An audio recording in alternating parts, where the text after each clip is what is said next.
अल्हम्दुलिल्लाह मुंशिल खल्क़ि मिन अदमी सुम्मा अस्सलातु अलल मुख्तारि फिल क़िदमी वल आलि वस्सहबी सुम्मा ताबिईन लहुम अहलित तुक़ा वन नुक़ा वल हिल्मि वल करमी अम्मा बाद फ़अऊज़ु बिल्लाहि मिनश शैतानिर रजीम बिबरकति बिस्मिल्लाहिर रहमानिर रहीम व आशिरुहुन्ना बिल मारूफ़ सदक़ल्लाहुल अज़ीम। मिंबर रसूल पर रौनक अफरोज़ सादाते अर्श मकाम उलमाए ज़वील एहतराम, बुज़ुर्गों, नौजवान साथियों, प्यारे बच्चों, पर्दा नशीन ख़वातीन इस्लाम, अस्सलामु अलैकुम व रहमतुल्लाहि व बरकातुहू। जिस अंदाज से दुरूद व सलाम पढ़ाऊँ मेरे तरीके से और मैं जैसे पढ़ाऊँ वैसे ही पूरा मजमा बावाज़ बुलंद बारगाह रसूल में अपनी मोहब्बतों की नज़रें पेश करे। पढ़ लें अस्सलातु वस्सलामु अलैका या रसूल अल्लाह,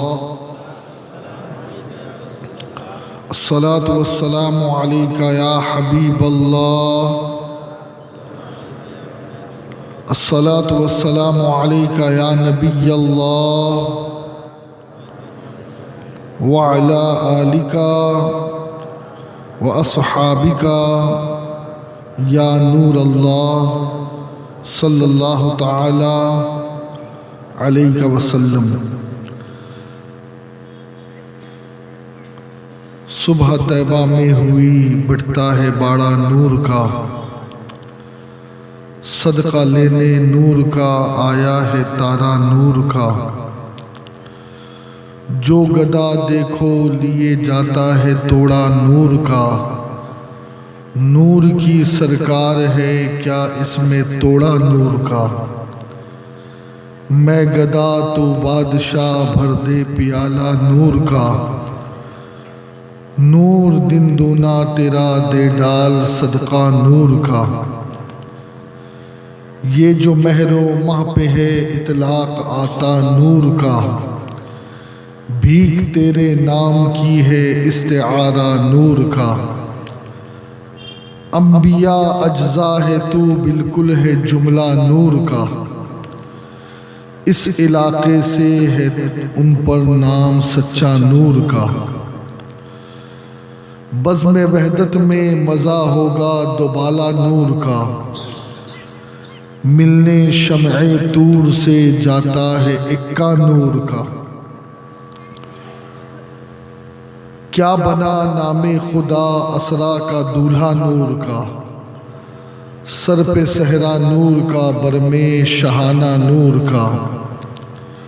वस्फ़े रुख में गाती है हुरे तराना नूर का, कुदरती बीनों में क्या बजता है लहरा नूर का। बाग़े तैबा में सुहाना फूल फूला नूर का, मस्त बू है बुलबुले पड़ती है कलमा नूर का। 12वीं के चांद का मुजरा है सजदा नूर का, 12 बुर्जों से झुका एक एक सितारा नूर का।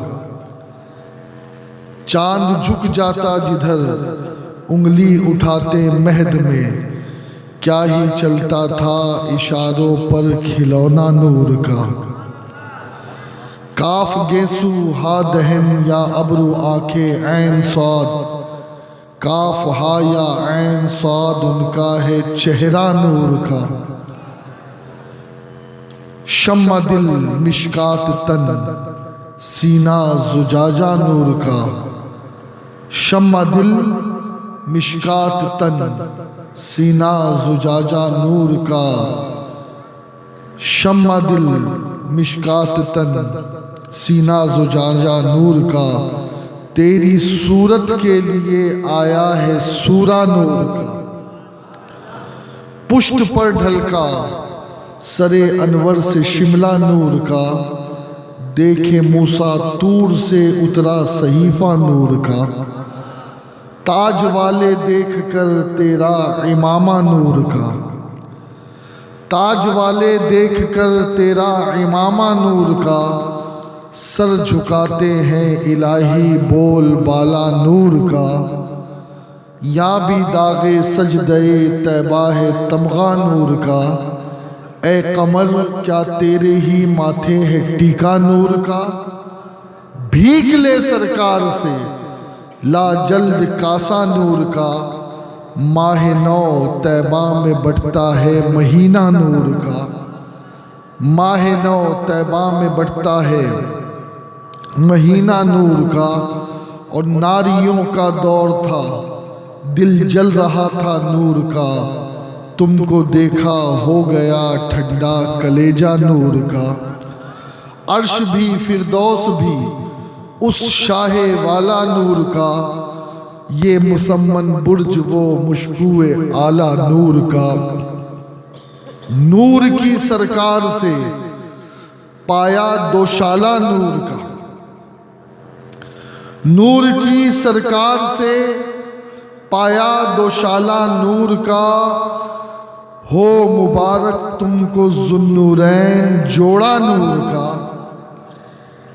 एक सीने तक मुशाबे एक वहां से पांव तक, हुस्न सिफ्तैन इनके जामों में है नीमा नूर का। साफ शक्ले पाक है दोनों के मिलने से आया, खत्ते तो अम में लिखा है ये दो वर्का नूर का। नूर बिनते नूर ज़ौजे नूर उम्मे नूर नूर, नूर बिनते नूर ज़ौजे नूर उम्मे नूर नूर। नूर मुतलक की कनीज अल्लाह रे लहना नूर का, नूर मुतलक की कनीज अल्लाह रे लहना नूर का। और तेरी नस्ले पाक में है बच्चा बच्चा नूर का, तेरी नस्ले पाक में है बच्चा बच्चा नूर का। तू है ऐने नूर तेरा सब घराना नूर का। और आ रहा है आदमी बनकर फरिश्ता नूर का, आ रहा है आदमी बनकर फरिश्ता नूर का। पड़ गया है तायरे सिदरा को चस्का नूर का। और ए रज़ा ये अहमद नूरी का फैज़ नूर है, ए रज़ा ये अहमद नूरी का फैज़ नूर है। हो गई मेरी गज़ल बढ़कर कसीदा नूर का, हो गई मेरी गज़ल बढ़कर कसीदा नूर का। मेरे प्यारे आका अलैहिस्सलातु तस्लीम के प्यारे दीवानों, इस्लाम दीन फितरत है, इस्लाम दीन आगही है, इस्लाम मुकम्मल दीन है। इस्लाम वो दीन है कि जिसके बारे में रब फरमाता है इन्न दीन इंदल्लाहिल इस्लाम, कि जिसको खुद रब ने पसंद किया। और जाहिर सी बात है कि जिसे सब पसंद करे उसमें मुमकिन है कि कोई खामी हो, लेकिन जिसे रब पसंद करे उसमें कहीं से लेकर कहीं तक कोई नक्स, कोई ऐब, कोई खामी हो ही नहीं सकती। और दीन इस्लाम मुसलमानों को बल्कि पूरी इंसानियत को जिंदगी गुजारने का ज़ाब्ता अता करता है, आईन अता करता है। लेकिन आज बदकिस्मती के साथ ये बात कहनी पड़ती है कि जो मज़हब इस्लाम के मानने वाले हैं, दीन इस्लाम के मानने वाले हैं, उन लोगों का हाल ये होता जा रहा है कि वो दीन से दूर, कुरान से दूर, इस्लाम से दूर, शरीयत से दूर। और हद ये है कि उनकी हरकतों को देख करके लोगों के जहनों में ये वसवसे आ, इस्लाम औरतों पे जुल्म करता है, क्या इस्लाम बीवियों को उनका हक नहीं देता? क्या इस्लाम बेटियों को विरासत से महरूम रखता है? क्या इस्लाम चार दीवारी में औरत को कैद रखता है? क्या इस्लाम बोरिए में औरत को बंद रखता है, बुर्का पहना करके उसे कैद कर देता है? क्या इस्लाम औरत को आज़ादी नहीं देता? क्या इस्लाम औरत की जिंदगी को तंग कर देता है? क्या इस्लाम औरत को खुदकुशी पे आमादा करता है? क्या इस्लाम औरत को उसके जायज हुकूक नहीं देता? इस किस्म की बहुत सारी बातें माशरे में हो रही है और ये प्रोपेगेंडा चल रहा है, गैरों की तरफ से साजिशें चल रही है और उनका मकसद यही है कि 2-3 मुस्लिम बच्चियों के करतूत को लोगों के सामने दिखा करके फिर हम ये बात बताने में कामयाब हो जाए कि देखो इस्लाम औरत को माज़अल्लाह पैर की जूती समझता है, इस्लाम औरत को कोई हक नहीं देता, इस्लाम के अंदर औरत की कोई वैल्यू और कद्र नहीं है। लेकिन मेरे प्यारे आका सल्लल्लाहु अलैहि वसल्लम के प्यारे दीवानों, आज बड़ी ही तेजी के साथ मैं चंद बातें आप हज़रात के सामने अर्ज करना चाहता हूं और इस यकीन के साथ कि ये बातें सिर्फ आपको अपने तक नहीं रखनी है, बल्कि ये बातें आपको आगे भी पहुंचानी है, दूसरों को भी पहुंचानी है, ताकि दुनिया वालों को ये बात पता चल जाए कि अगर पूरी दुनिया में सबसे ज्यादा औरतों के हक की बात कोई मजहब करता है, कोई दीन करता है, तो वो दीन इस्लाम है। औरतों को सबसे ज्यादा आजादी अगर कोई मजहब देता है तो वो दीन इस्लाम है। औरतों के साथ अगर मारूफ तरीके से हुस्न अखलाक के साथ पेश आने का अगर कोई दर्स देता है तो वो दीन इस्लाम है। मेरे प्यारे आका अलैहिस्सलातो तस्लीम के प्यारे दीवानों, थोड़ी देर के लिए मैं आपकी तवज्जो चाहूंगा। ज्यादा वक्त ना आपके पास है ना मेरे पास है, इसलिए बहुत तेजी के साथ मैं गुफ्तगू को आगे लेकर के जाना चाहता हूं। आज एक बहुत बड़ी तोहमत और एक बहुत बड़ा जो है इस्लाम के लिए प्रोपेगेंडा किया जाता है कि ये देखिए इस्लाम कैसा धर्म है, इस्लाम कैसा दीन है कि माज़अल्लाह रब्बिल आलमीन यहाँ पर औरतों को जो है वो जब शादी करके कोई बेटी जाती है तो उसके साथ जहेज देना पड़ता है, उसको बाइक देनी पड़ती है, मोटरसाइकिल देनी पड़ती है, वॉशिंग मशीन देनी पड़ती है, उसी के साथ उसको फ्रीजर देना पड़ता है, फ्रिज देना पड़ता है, मोटर कार देनी पड़ती है, घर देना पड़ता है, 1-1 किलो सोना देना पड़ता है और पता नहीं क्या क्या बातें लोग इस्लाम के हवाले से मशहूर कर रहे हैं। मेरे प्यारे आका अलैहिस्सलातो तस्लीम के प्यारे दीवानों, एक बात मैं बड़े ही अदब और एहतराम के साथ अर्ज करना चाहूंगा। याद रखें ये जो लफ्ज़ जहेज है, याद रखें इस्लामी डिक्शनरी में जहेज का कोई नामो निशान है ही नहीं। इस्लाम में जहेज का कॉन्सेप्ट है ही नहीं, इस्लाम में जहेज का नजरिया है ही नहीं। ये लोगों ने घड़ लिया है कि बेटी के साथ इतना तोला सोना देना जरूरी है, बेटी के साथ मोटर कार देना जरूरी है, बेटी के साथ जो है वॉशिंग मशीन देना जरूरी है, बेटी के साथ माज़अल्लाह रब्बिल आलमीन दूसरी चीजें देना जरूरी है, वरना हम बेटी की शादी नहीं कर सकते। मैं बड़े अदब और एहतराम के साथ अर्ज करना चाहूंगा, हजरत शेख अब्दुल हक मुहद्दिस दहलवी रहमतुल्लाह अलैह मदारिजुन नबुवा में जो सीरत की किताब है उसमें आप लिखते हैं कि अल्लाह के नबी सल्लल्लाहु अलैहि वसल्लम ने अपनी किसी बेटी के निकाह में कभी कोई जहेज दिया ही नहीं। जहेज दिया ही नहीं।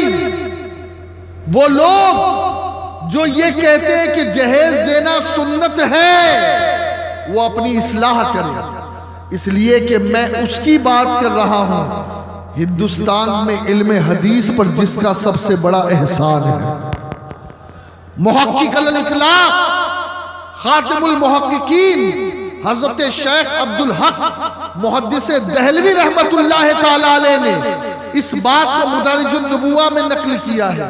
और याद रखें, ये लोग जो बेटियों के साथ ज्यादती कर रहे हैं और जो माज़अल्लाह लंबी लंबी लिस्टें भेज करके बेटियों से जहेज का मुतालबा कर रहे हैं, मैं अर्ज करना चाहता हूं, ईमानदारी के साथ अपने दिल पे हाथ रख करके बताओ, क्या तुम ये अपने नफ्स के लिए कर रहे हो या इस्लाम के लिए कर रहे हो? सुन्नत रसूल क्या है? नबी की सुन्नत क्या है? मेरे नबी ने फरमाया कि वो निकाह सबसे बाबरकत है कि जिस निकाह में सबसे कम खर्च किया जाए। लेकिन आज जहेज की डिमांड, जहेज की लालच, बेटे को भी जहेज चाहिए, बाप को भी जहेज चाहिए, सास को भी जहेज चाहिए। और एक चीज मैं आपसे अर्ज कर दूं, बुरा ना मानिएगा, अगर आप मुस्तहिक हैं तो इस्लाम आपको इजाजत देता है कि आप मस्जिद में खड़े होकर के ज़कात मांगे। अगर आप मुस्तहिक हैं तो इस्लाम आपको इजाजत देता है कि आप फितरा मांगे, आप सदका मांगे।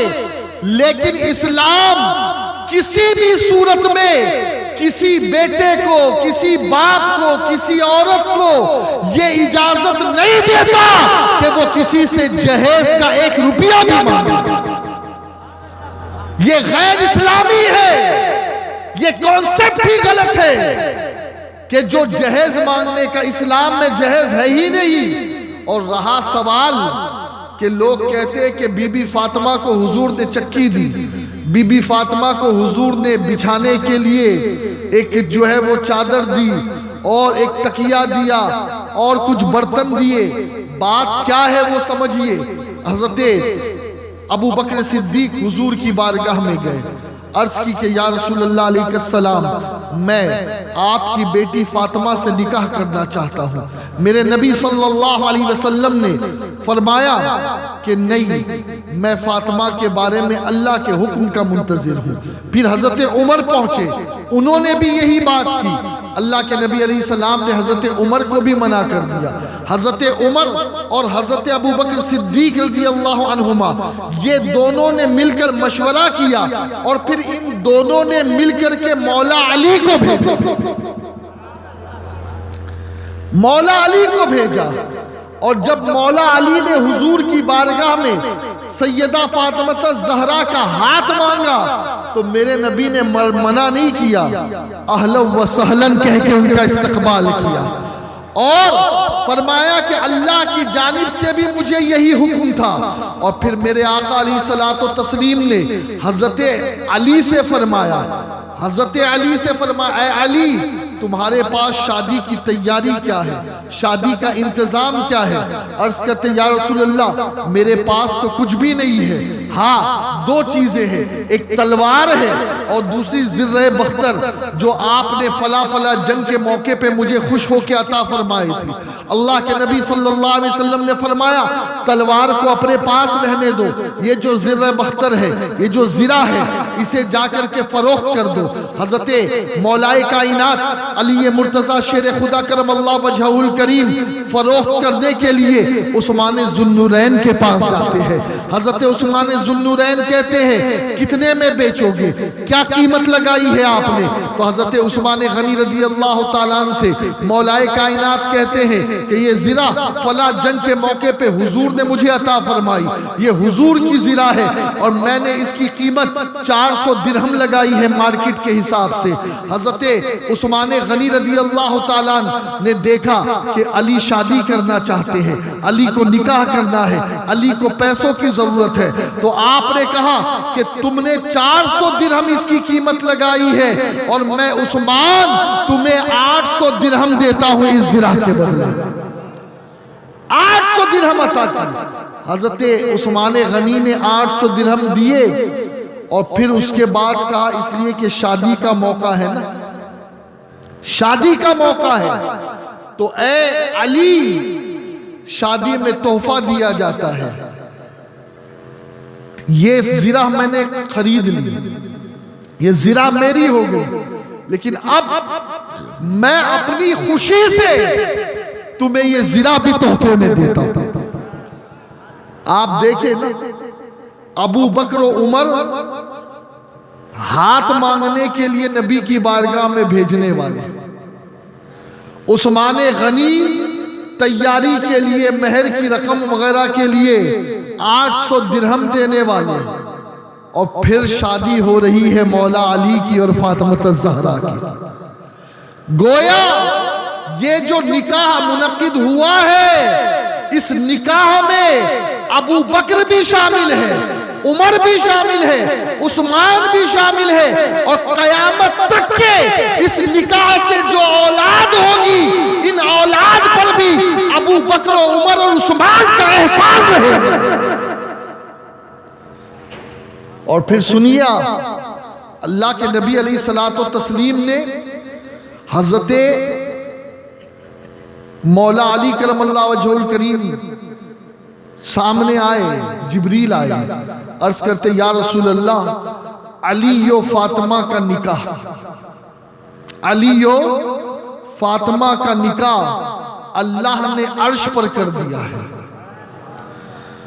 खुद अल्लाह ने निकाह पढ़ाया, गवाह जिब्रील और मिकाईल, 40,000 मुकर्रबीन फरिश्ते, अल्लाह हुक्म, जन्नत सजाई गई, अल्लाह हुक्म देता है कि ए महबूब या रसूल अल्लाह, अब आप जमीन पर भी इनका निकाह कर दीजिए। अब जमीन पर निकाह कैसे होता है, मैं आज एक जहन देना चाह रहा हूं। यकीनन हम अली वाले हैं, हम फातिमा वाले हैं, ये नारा हमारी जान है, हमारी ईमान है, हमारे ईमान की पहचान है। हम नारे हैदरी लगाने वाले हैं, लेकिन मैं कहता हूं सिर्फ नारे हैदरी मत लगाओ, बल्कि अपनी शादी भी ऐसी करो जैसी शादी मौला अली ने सादगी के साथ की। अगर हम फातिमा के मानने वाले हैं तो अपनी बेटियों का बिया भी ऐसे करो जैसे रसूलुल्लाह ने फातिमा का बिया किया था, ताकि दुनिया वालों को इस्लाम पर उंगली उठाने का मौका ना मिले। आज गलती हम करते हैं, बदनाम इस्लाम होता है। मुझे बताओ किस किताब में जहेज की बात है, किस हदीस में जहेज की बात है? क्या बीबी ज़ैनब को मेरे नबी ने जहेज दिया? क्या उम्मे कुलसूम को मेरे नबी ने जहेज दिया? क्या रुकैया, हजरत रुकैया को मेरे नबी ने जहेज दिया? क्या हजरत फातिमा को जहेज दिया? और हाँ, रहा सवाल, अगर ये जो चंद किताबों में आ भी गया है तो इसकी असल ये है कि चूंकि हजरत अली को भी हुजूर ही पालते थे और फातिमा को भी हुजूर ही पालते थे, समझ में आई ना बात? तो फातिमा को हुजूर ने कुछ नहीं दिया, घर का इंतजाम अली के लिए हुजूर ने किया, क्योंकि हुजूर किफालत कर रहे थे। और सैयदा के घर के साथ साथ बिस्तर का और चंद चक्की वगैरह जो चीजें थी वो हुजूर ने अली को दिया, अपने भाई को दिया, उस भाई को दिया है कि जिस भाई के बारे में ये आया कि जब मक्के शरीफ से मदीने शरीफ हिजरत करके मेरे नबी गए और सबको एक दूसरे का भाई बनाया, मौला अली की आंखों से आंसू जारी, हुजूर आपने मुहाजिर को अंसार का भाई बना दिया, मेरा तो कोई भाई नहीं। आका ने फरमाया था, अंत अखी फिद दुनिया वल आखिरा, ऐ अली तो दुनिया में भी मेरा भाई है और आखिरत में भी मेरा भाई है। आका ने ये सारे इंतजामात मौला अली के लिए किए। और फिर आपको मैं बताऊं, मुनाफिकीन उस वक्त हुजूर सलाम ने हजरत हमजा को बुलाया, कहा कि दावत की जाए, और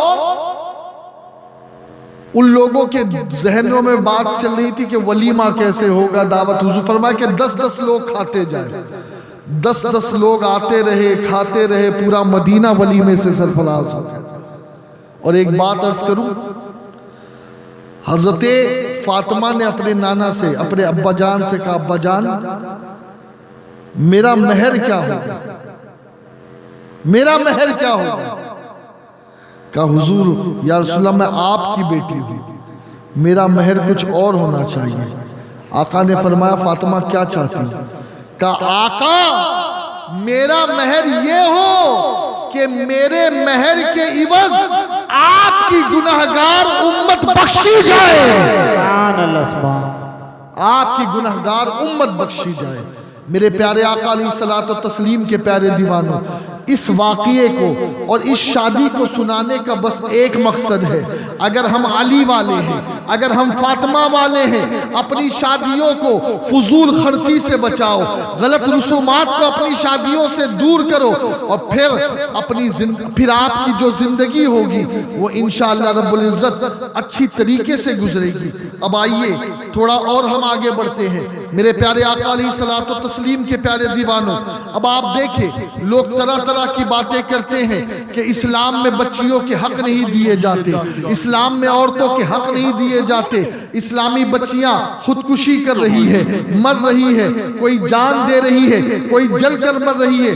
मैं ये कहता हूं ये उनकी नादानी है, ये उनकी कम इल्मी है, ये उनकी तालीम की कमी है, ये उनके माँ बाप की कमजोरी है कि उन्होंने अपने बच्चों को बताया नहीं कि दीन इस्लाम क्या है, दीन इस्लाम की तालीमात क्या है। मेरे प्यारे आका अलैहिस्सलातो तस्लीम के प्यारे दीवानों, मियाँ बीवी के दरमियान ये झगड़े क्यों होते हैं और इन झगड़ों को कैसे खत्म किया जाए, इसके बारे में मैं दो तीन बातें आपके सामने अर्ज करूं।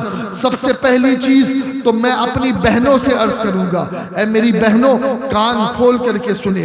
अल्लाह के नबी सल्लल्लाहु अलैहि वसल्लम ने इरशाद फरमाया कि मर्द के लिए अल्लाह के बाद अगर किसी को सजदा रवा होता तो मैं बीवी से कहता कि वो अपने शोहर को सजदा करे।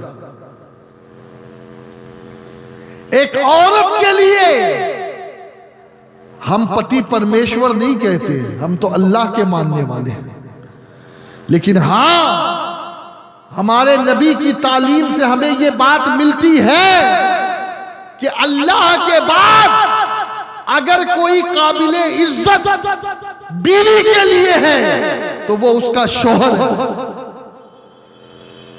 अगर बीवी अपने शौहर के लिए सब कुछ कुर्बान भी कर दे तब भी कम है।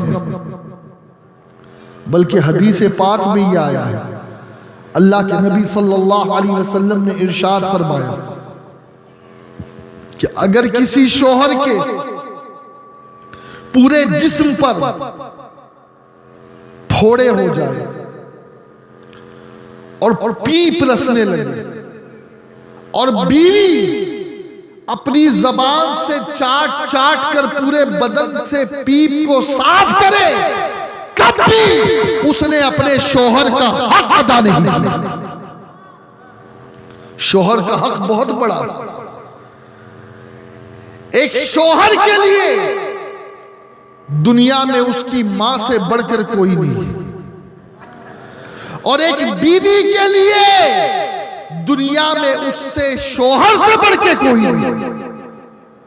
निकाह के बाद अब जब तू शौहर के घर आ गई है तो ऐ मेरी बहन, अब खुदा के लिए भूल जा अपनी मां को, भूल जा अपने बहन को, भूल जा अपने भाई को, भूल जा अपने बाप को, इसलिए कि अब तेरे लिए दुनिया का सबसे कीमती सरमाया तेरा शौहर है, तेरा पति है, तेरा हस्बैंड है। और अगर तू चाहती है कि अल्लाह तुझे जन्नत दे तो याद रख कि इस हाल में मर कि तेरा शौहर तुझसे राजी हो। मेरे नबी ने फरमाया अगर कोई औरत का इंतकाल इस हाल में हुआ कि उसका शौहर उससे राजी था तो अल्लाह मरते ही उस औरत को जन्नत में दाखिल करेगा। लेकिन आज हो ये रहा है कि तालीम की कमी की वजह से हमने अपनी बच्चियों को बताया ही नहीं कि गीबत कितना बड़ा गुनाह है, कितना बड़ा गुनाह है। अल-गीबतु अशद्दु मिनज़-ज़िना,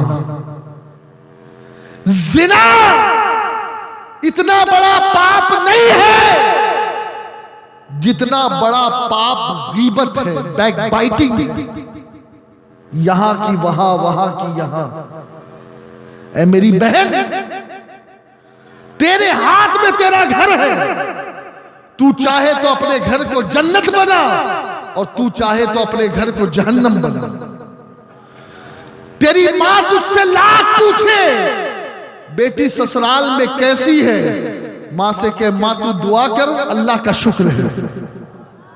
इससे ज्यादा कुछ नहीं। खबरदार एक जुमला मत बोलना, इसलिए कि अब अगर तूने कोई जुमला बोला और वो सही भी निकला और वो बुराई की तरफ गया तो फिर वो माज़अल्लाह गीबत में शामिल हो गई। और फिर होता यही है ना, यहां से कुछ बात, फिर वहां से कुछ बात, और फिर ऐसा वक्त आ जाता है कि माज़अल्लाह ना वो लड़की घर की रहती है ना घाट की रहती है। अस्तगफिरुल्लाह। मैं माओ से कहूंगा, अपनी बेटी से कहो बेटी तुझे विदा कर दिया, तेरा निकाह कर दिया, अब हमारे वहां कुछ नहीं, आ बैठ चाय पी, हंसी खुशी की बात कर, लेकिन कभी अपने ससुराल की कोई बुराई हम नहीं सुनेंगे। पाबंद करो। और एक चीज बताऊं मैं आपको, ये जो माएं माज़अल्लाह अपनी बच्चियों को सिखा कर भेजती है कि जब तू जाना तो ये डिमांड करना, वो डिमांड करना, हर हफ्ते बोलना मुझे सिनेमा देखने जाना है, हर हफ्ते मुझे शॉपिंग जाना है, मुझे ये ड्रेस दिलाओ, मुझे वो ड्रेस दिलाओ, मुझे तो बैंगल सेट चाहिए, मुझे तो जो है वो हार का सेट चाहिए, मुझे तो हीरो का सेट चाहिए, वो फला की बीवी ने को फला शोहर ने फला को 10 तोले का दिया, तुमने तो मुझे 5 तोले का दिया। अगर कोई औरत इस मिजाज की बन जाए कि अपने शोहर को नाहक सताए, अपने शोहर पर माज़अल्लाह नाजायज मुतालबात उसके सामने रखे, जो शोहर की हैसियत नहीं, जो शोहर की बिसात नहीं, जितनी उसकी चादर नहीं, उससे ज्यादा वो पैर फैलाने की कोशिश करवाए उससे, तो याद रखो अल्लाह के नबी अलैहिस्सलातो तस्लीम ने फरमाया कि जो औरत अपने शोहर को टॉर्चर करती है, मेंटली टॉर्चर करती है, उस पर नाजायज मुतालबात थोपती है और उसको हरेसमेंट करती है, अल्लाह के नबी फरमाते ऐसी औरत जब मरेगी तो उसे जन्नत की खुशबू भी नहीं मिलेगी। आज क्या हो रहा है यार, वो फला मेरी सहेली थी, उसके शोहर ने तो उसे ये दिलाया, तुम भी मुझे दिलाओ। खुदा के लिए मेरी बहनों ऐसा ना करो। अगर तुम्हारा शोहर नानो नफका सुकना, ये 3 चीजें ही तो होती है, अगर वो तुम्हारे मुंह में हलाल के लुकमे डाल रहा है तो अल्लाह का शुक्र अदा करो, इससे ज्यादा मुतालबात मत करना। अरे मैं आपको क्या बताऊं, क्या तुम मेरे नबी की जिंदगी नहीं देखते? एक मर्तबा सैयदा फातिमा ज़हरा रदी अल्लाह ताला अन्हा को किसी ने तोहफे में सोने का हार दिया। जब सैयदा फातिमा हुजूर के सामने पहुंची, मेरे आका ने चेहरा फेर लिया, फातिमा से बातचीत बंद। सैयदा फातिमा ज़हरा ने मौला अली को भेजा कि मना लो। आका ने फरमाया फातिमा तुझे तो सादा जिंदगी गुजारनी थी, अगर तू भी सोने का हार पहनेगी, तू भी सोने से मोहब्बत करेगी तो मेरी उम्मत की गरीब बच्चियां कहां जाएगी। सैयदा फातिमा आई थी एक मर्तबा, आपके वहां बहुत सारी कनीजें आई हैं, बांधियां आई हैं, मुझे एक बांधी दे दे, घर के बड़े काम होते। आका ने कहा फातिमा उससे बेहतर चीज ना दूं? कहा क्या? कहा जब रात में बिस्तर पर जा थक जा, 33 बार सुभान अल्लाह, 33 बार अल्हम्दुलिल्लाह, 34 बार अल्लाह अकबर पढ़, अल्लाह तेरी थकन दूर फरमा देगा। क्या मेरे नबी दे नहीं सकते थे? दे सकते थे, लेकिन मेरे नबी ने खादमा इसलिए नहीं दी कि फिर हर दुनिया के बाप से उसकी बेटी कहती कि रसूलुल्लाह ने तो अपनी बेटी को खादमा दी थी, आप भी ये सुन्नत अदा करो, तो उस गरीब बाप का सर ना झुके, इसलिए मेरे नबी ने उसे शर्मिंदगी से बचाया। इस्लाम की तालीमात बड़ी पाकीज़ा है, बड़ी पाकीज़ा।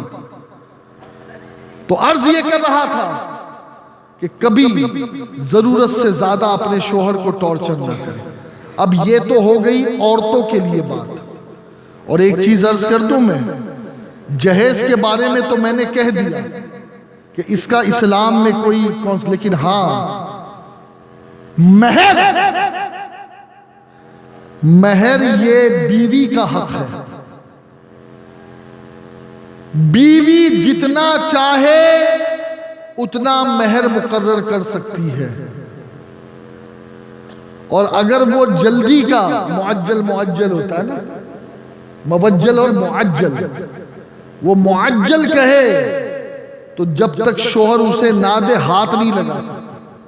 और कभी भी याद रखे, कुछ लोग कहते यार बीवी तो अपनी है ना, माफ करा देंगे।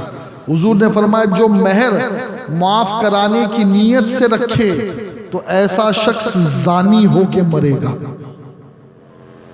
ऐसा शख्स जानी होके मरेगा। आज पता नहीं यहां पे क्या चलता है, कितना चलता है।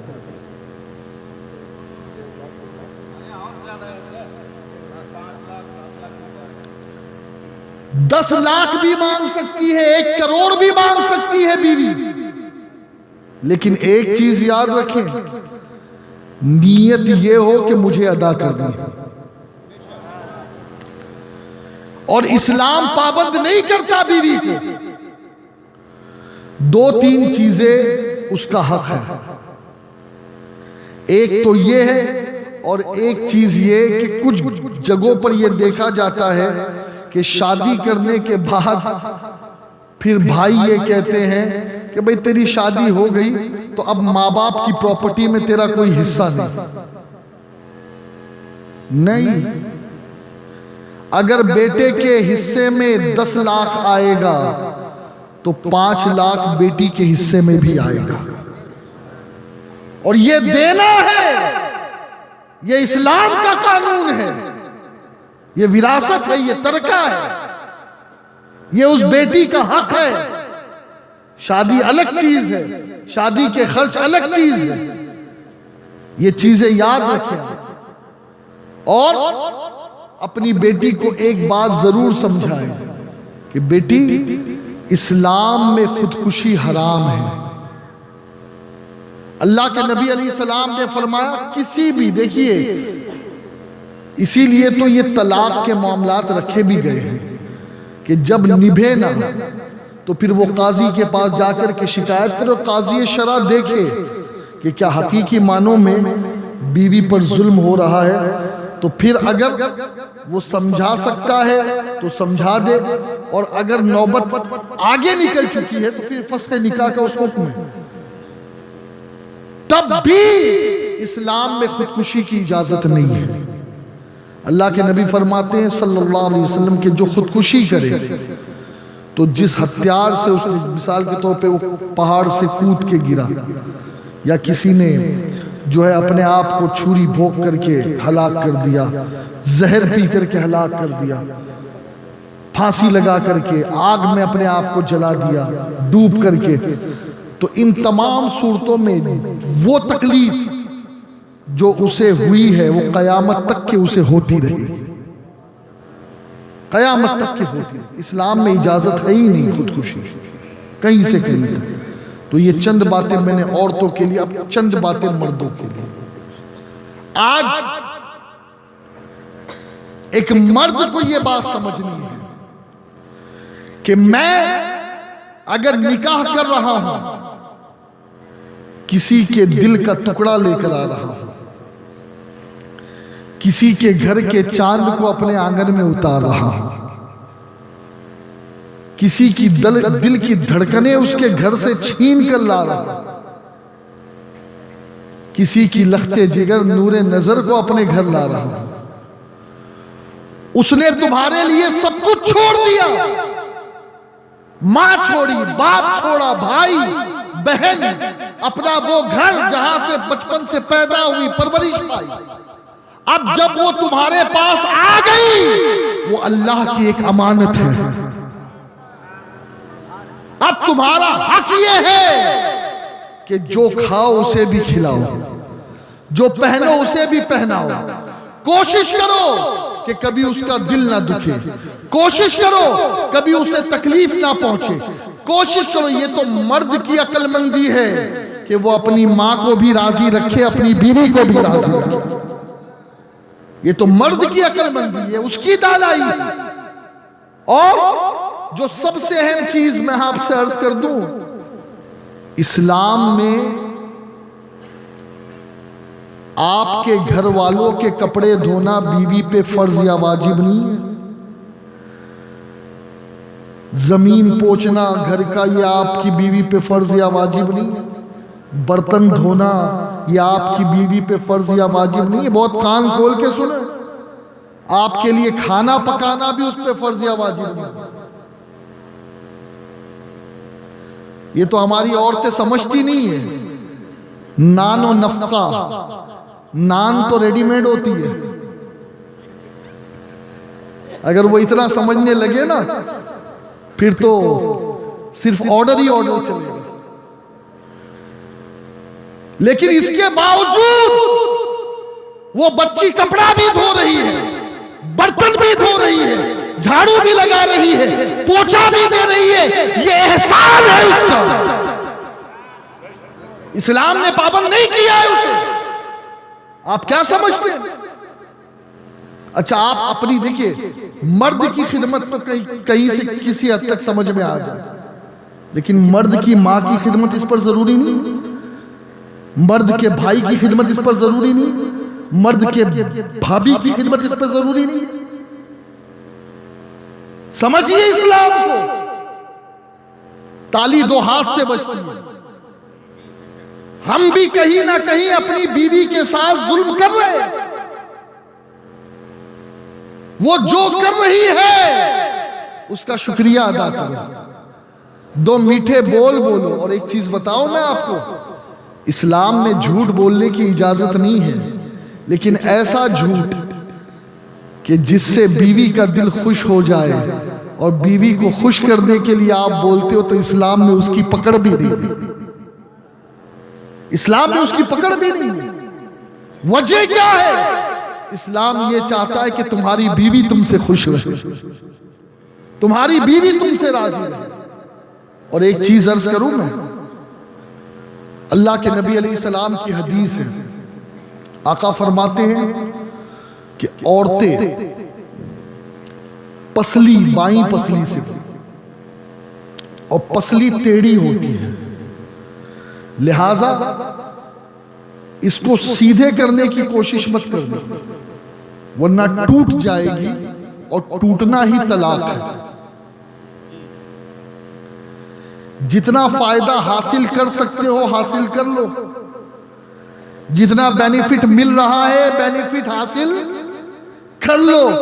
100% की मत सोचना। कुछ लोग ये समझते हैं भाई मेरी बीवी है तो वो वैसे ही चले 100%। भाई तुम कौन सा 100% चल रहे हो अल्लाह के फरमान के मुताबिक? कभी खुद के भी तो गिरेबान में झांक कर देखो। तुम अल्लाह के फरमान को 100% मान रहे हो, अमल कर रहे हो, फिर तुम किसी और से क्या तवक्को रखते हो? मेरे नबी ने फरमाया सल्लल्लाहु अलैहि वसल्लम कि जो फायदा मिल सकता है ले लो, लेकिन सीधी करने की कोशिश मत कर। टेढ़ी है तो टेढ़ी रहेगी, टेढ़ी है तो टेढ़ी ही है वो पसली, उसे सीधी करने जाओगे तो टूट जाएगी। और मेरे नबी ने फरमाया टूटना ही तलाक है। एक बहुत बड़े वली, बहुत बड़े वली, आप जानते हैं कि जब गरीब नवाज रज़ी अल्लाह ताला हिंदुस्तान आ रहे थे, तो उस वक्त सुल्तान महमूद गजनवी हिंदुस्तान से जा रहे थे। कई बार हिंदुस्तान पे हमला किया, शिकस्त खा कर गए, लेकिन जब अपने मुर्शिद की बारगाह में पहुंचे कहा मुर्शिद कई बार हिंद पे हमला किया, शिकस्त की, कुछ करम फरमाए। तो उनके मुर्शिद हजरत शेख अबुल हसन खरकानी रहमतुल्लाह अलैह, उन्होंने अपना कुर्ता दिया, कहा जब कोई मुश्किल वक्त आए तो इसके वसीले से दुआ कर देना। इसके अब भाई हमारा तो अकीदा ये है कि वली का कुर्ता भी काम करता है। जब वली के कुर्ते की ये करामत है तो नबी के कुर्ते का मौजज़ा क्या होगा? नबी के कुर्ते का मौजज़ा क्या होगा? अल्लाह अकबर। अब हजरत अबुल हसन खिरकानी रहमतुल्लाह ताला अलैह का अब हुआ यही कि जब वो हिंदुस्तान आए सुल्तान महमूद गजनवी, तो एक जगह ऐसा लगा कि अब पसपाई होगी, तो 2 रकात नमाज पढ़ी, वो जुब्बा खोला, का मौला इसके वसीले से मुझे फतह दे। जीत गए, जीत गए। कुछ दिनों बाद अपने मुर्शिद की बारगाह में पहुंचे, कहा मुर्शिद आ गया हूं फतह याब होकर। कहा क्या मांगा? मेरे कुर्ते के बदले क्या मांगा? कहा हुजूर ऐसा ऐसा मामला था, 2 रकात नमाज पढ़ करके दुआ की थी। बड़ा सस्ता सौदा कर दिया, बड़ा सस्ता सौदा कर दिया। कहा अल्लाह की रहमत इस बात पर आमादा थी, अगर तू उसके वसीले से अल्लाह से अर्ज करता कि हिंदुस्तान का रहने वाला एक एक शख्स मुसलमान हो जाए तो पूरा हिंदुस्तान मुसलमान हो जाता। तूने सौदा सस्ता कर दिया महमूद, सस्ता कर दिया। वो हजरत शेख अब्दुल हसन खिरकानी रहमतुल्लाह अलैह खानका में एक शख्स मुरीद होने गया, तो कहा कि हजरत अभी घर में है। अब वो घर गया तो देखा कि घर से झगड़े की आवाज आ रही है। बीवी शेख साहब को बुरा भला कह रही है। अब इसने इरादा बदल दिया, कहा कि भाई ये पीर मुझे क्या संभालेगा जिससे बीवी नहीं संभलती, जिससे बीवी नहीं संभलती ये पीर मुझे क्या संभालेगा। वापस आ गया। फिर किसी ने पूछा रे तू गया था मुरीद होने के लिए, तू मुरीद हुआ नहीं? कहा गया तो था, लेकिन मामला ये देखा मैंने, कहा जो अपने बीवी को नहीं संभाल सकता तो मुझे क्या संभालेगा। कहा चल मेरे पीर के पास। तूने मेरे पीर के बारे में इतनी बड़ी बात कह दी। हजरत की बारगाह में लेकर गया।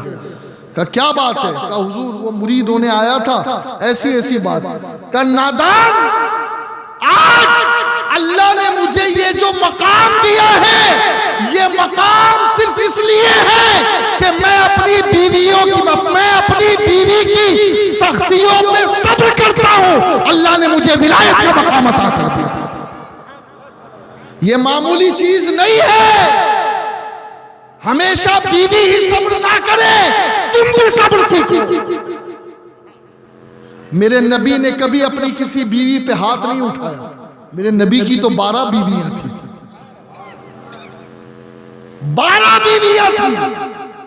मेरे नबी ने कभी किसी बीवी पे हाथ नहीं उठाया। आज तुम अपनी बीवियों को मारकर अपने आप को मर्द समझते हो। शर्म नहीं आती तुम्हें? हया नहीं है तुम्हारे पास? गैरत नहीं है? औरतों पे हाथ उठाते हो। किस दर्जे पर उठ चुके हो तुम?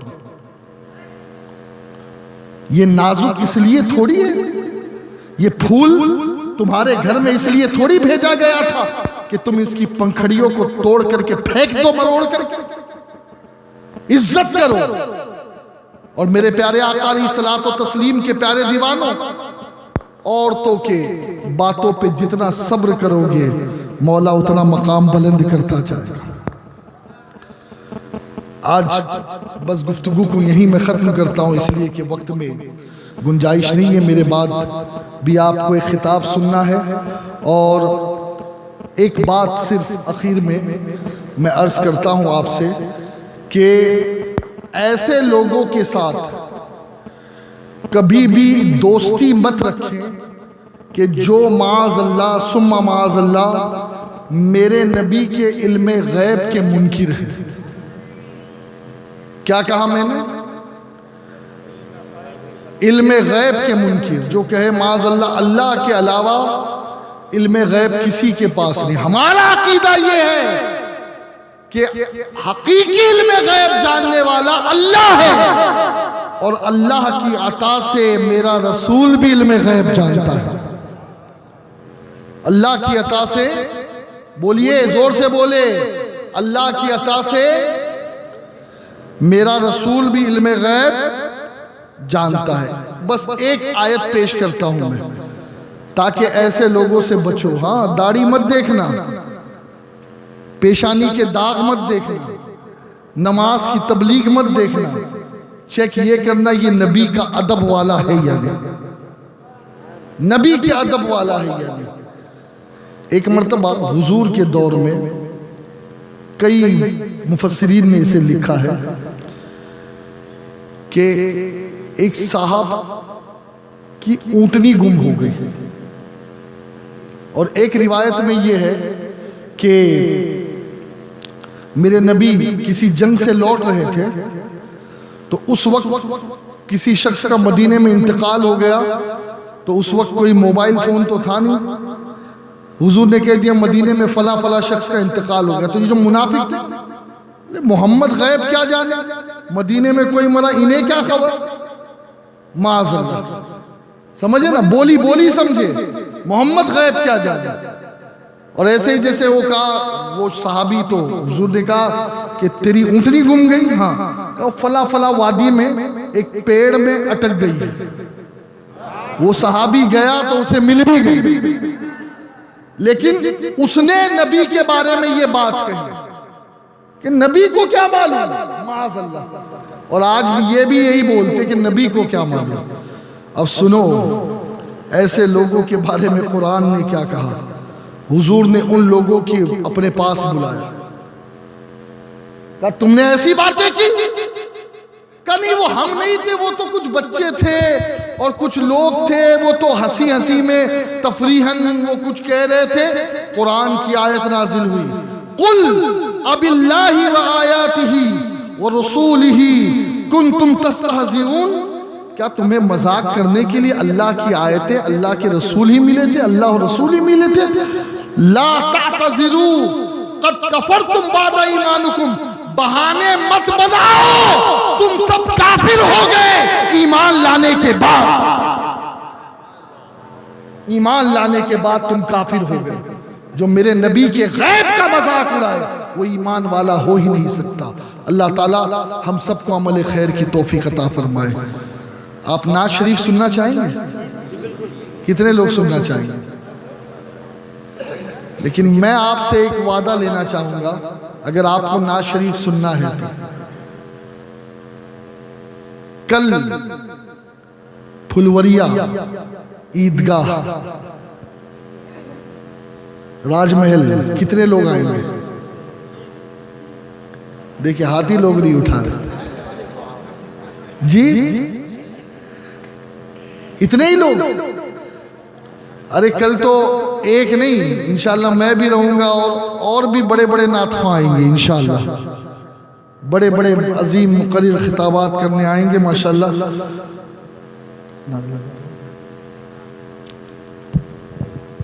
नारे तकबीर, नारे रिसालत, नारे रिसालत, सुन्नी दावत इस्लामी, सुन्नी दावत इस्लामी।